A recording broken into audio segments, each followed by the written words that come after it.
மனிதன் தன் பிள்ளையை சுமந்து கொண்டு போவது போல நீங்கள் இவ்விடத்திற்கு வருகிற வரைக்கும் நடந்து வந்த வழிகள் எல்லாவற்றிலும் உங்கள் தேவனாகிய கர்த்தர் உங்களை சுமந்து கொண்டு வந்ததை கண்டீர்களே.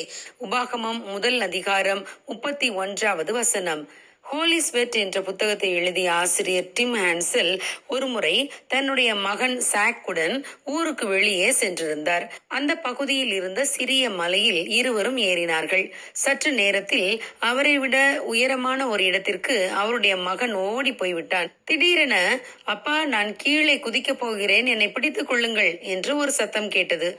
அவர் அங்குமிங்கும் திரும்பி பார்த்து தன் மகனுடைய சத்தம் எங்கே வருகிறது என்று அறிந்து கொள்வதற்குள் அவன் சிரித்து கொண்டே தன் இரு கரங்களையும் தகப்பனை நோக்கி நீட்டியவாறே குதித்து விட்டான். முதலில் குதித்து விட்டுதான் பின்பு தகப்பனை கூப்பிட்டான். நல்லவேளை ஓடி போய் தன் மகனை பிடித்து கொண்டார். இது எதிர்பாராமல் நடந்ததால் இருவரும் சேர்ந்து கீழே விழுந்தனர். பின்பு கஷ்டப்பட்டு தன் மகனையும் தூக்கி கொண்டு எழுந்திருந்தார். சற்று நேரம் அவரால் பேசவே முடியவில்லை. சிறிது நேரம் கழித்து தன் மகனிடம், நீ ஏன் இப்படி செய்தாய் என்று ஏதாவது ஒரு காரணத்தை உன்னால் சொல்ல முடியுமா என்று கேட்டார். அவன் மிக தெளிவான குரலில், நீங்கள் என்னுடைய அப்பா, என்னை எப்படியும் பிடித்துக் கொள்வீர்கள் என்று எனக்கு தெரியும் என்றான். அவன் தன்னுடைய தகப்பன் முற்றிலும் நம்பத்தக்கவர் என்று அவன் முழுமனதோடு நம்பினான்.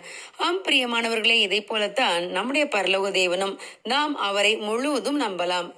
பொல்லாதவர்களாகிய நாமே நம் பிள்ளைகளை நேசித்து அவர்களை பாதுகாப்பது உண்மையானால், நம்முடைய பரமபிதா அதை காட்டிலும் அதிகமாய் நம்மை நேசித்து பாதுகாக்க வல்லமை உள்ளவராய் இருக்கிறார்.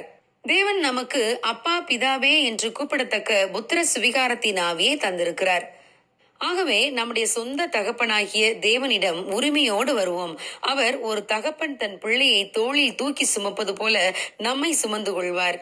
தன் பிள்ளைகளின் தேவைகளை சந்திப்பது ஒரு தகப்பனின் தலையாய கடமை. நம் பரம தகப்பனும் நம் தேவைகள் எதுவா இருந்தாலும் அவைகளை எல்லாம் சந்திப்பார். ஒரு தகப்பன் தன் பிள்ளையை கண்ணும் கருத்துமாய் காப்பது போல தேவன் நம்மை கண்மணியை போல காத்துக்கொள்வார். இஸ்ரவேலர் வனாந்தரத்திலே 40 வருடங்கள் நடந்து சென்ற போது தேவன் அவர்கள் தேவைகளை எல்லாம் சந்தித்தார். அவர்களில் ஒருவர் கூட பலவீனப்பட்டவர்களாய் இருக்கவில்லை என்று வேதம் கூறுகிறது. ஆம் பிரியமானவர்களே, நம் பரலோக தகப்பன் நம்மோடு இருப்பதால் நமக்கு என்ன குறை இந்த உலகில்? அவருடைய நாமத்தின் மேல் விசுவாசம் உள்ளவர்களாய் அவரை நாம் ஏற்றுக்கொண்டால் நம்மை அவர் தம் சொந்த பிள்ளைகளாக்கிக் கொள்வார். ஆம், அவருடைய நாமத்தின் மேல் விசுவாசம் வைக்கும் நாம் அவர் பிள்ளைகள் என்றால் அவருடைய ஆசீர்வாதங்களுக்கு சுதந்திரருமாமே. God bless you. Have a good day.